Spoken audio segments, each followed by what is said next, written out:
زندگی میں جھوٹ بولنا چھوڑ دیجئے، پھر دیکھیے بات میں اثر اور دعاؤں میں قبولیت کیسے آتی ہے۔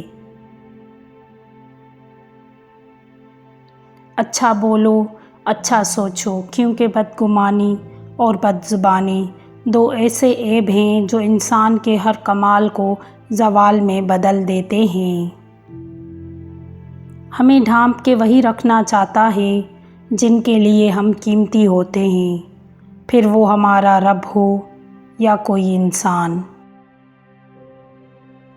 جو کچھ بھی آپ سوچ سکتے ہو وہ سب فنا ہو جائے گا، اور مرنے کے بعد کیا ہوگا وہ تم سوچ بھی نہیں سکتے۔ سچ کڑوا ہوتا ہے، بولنے والا چاہے کتنا میٹھا کیوں نہ ہو۔ یہ بات سمجھنے میں بہت دیر لگی مجھے کہ اللہ کی محبت کے سوا ہر محبت آزمائش ہے، اور اللہ کی محبت کے سوا ہر محبت خود غرض ہے۔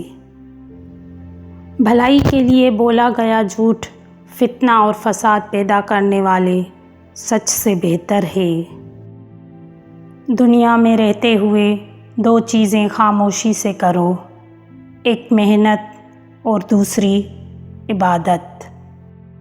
عام طور پر لوگ جسے قسمت کہتے ہیں وہ زیادہ تر ان کی اپنی حماقتوں کے نتائج ہوتے ہیں۔ جب کوئی لڑائی کرتا ہے تو وہ اپنی بری خوبیوں کو لوگوں کے سامنے بے نقاب کر دیتا ہے۔ لوگوں سے کبھی ڈرنا نہیں، کیونکہ لوگ تو صرف ڈرا سکتے ہیں۔ عزت بھی اللہ دیتا ہے اور ذلت بھی اللہ دیتا ہے۔ اور بات صرف اتنی سی ہے کہ لوگ تمہارا کچھ بگاڑ نہیں سکتے اور نہ ہی کچھ سنوار سکتے ہیں۔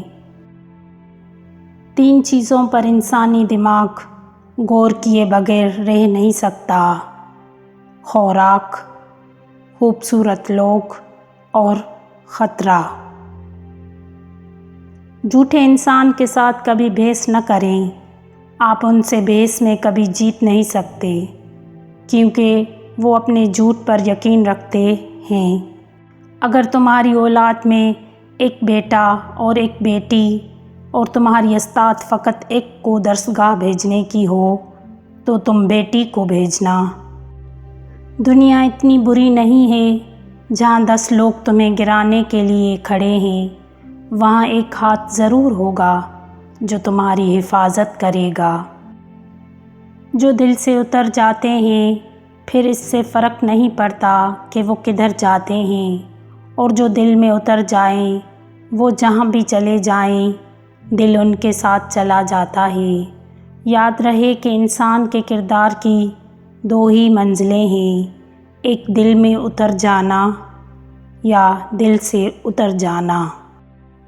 اذیت کے جواب میں اذیت دے کر جس تسکین کی انسان کو تلاش ہوتی ہے وہ کبھی نہیں ملتی، اور دل کو سکون معاف کرنے سے ہی آتا ہے۔ جس چیز نے آپ کو تکلیف پہنچائی اس کو بھول جائیں، لیکن اس نے آپ کو کیا سکھایا اس کو کبھی نہ بھولیں۔ تمہیں کیوں لگتا ہے تمہارے بغیر دنیا ویران ہو جائے گی؟ تم دنیا کی بات کرتے ہو، یہاں ہر ایک شخص تمہیں لگتا ہے تمہارے بغیر مر جائے گا، وہ بھی تب تک تمہارا ہے جب تک تم سے بہتر اور سمجھدار متبادل نہ مل جائے۔ بھکاری اور فقیر میں بڑا فرق ہے۔ اکثر کوئی بھکاری دروازے پر مانگنے آئے تو ہم اسے فقیر کہہ دیتے ہیں، حالانکہ ایسا نہیں کہنا چاہیے۔ مولا علی کا ایک لقب امام الفقراء بھی ہے، یعنی فقیروں کا امام۔ جس کو زمانہ ٹھکرا دے اس کو بھکاری کہتے ہیں، اور جو زمانے کو ٹھکرا دے اسے فقیر کہتے ہیں۔ یہ مت سوچیں کہ چھوٹا نصیحت کر رہا ہے میں بڑا ہو کے کیسے مان لوں۔ نہیں، یہ اللہ کا چناؤ ہے، جس کی زبان سے چاہے حق جاری کر دے اس لیے اکڑ میں نہ رہیں، اللہ کے لیے جھک جائیں۔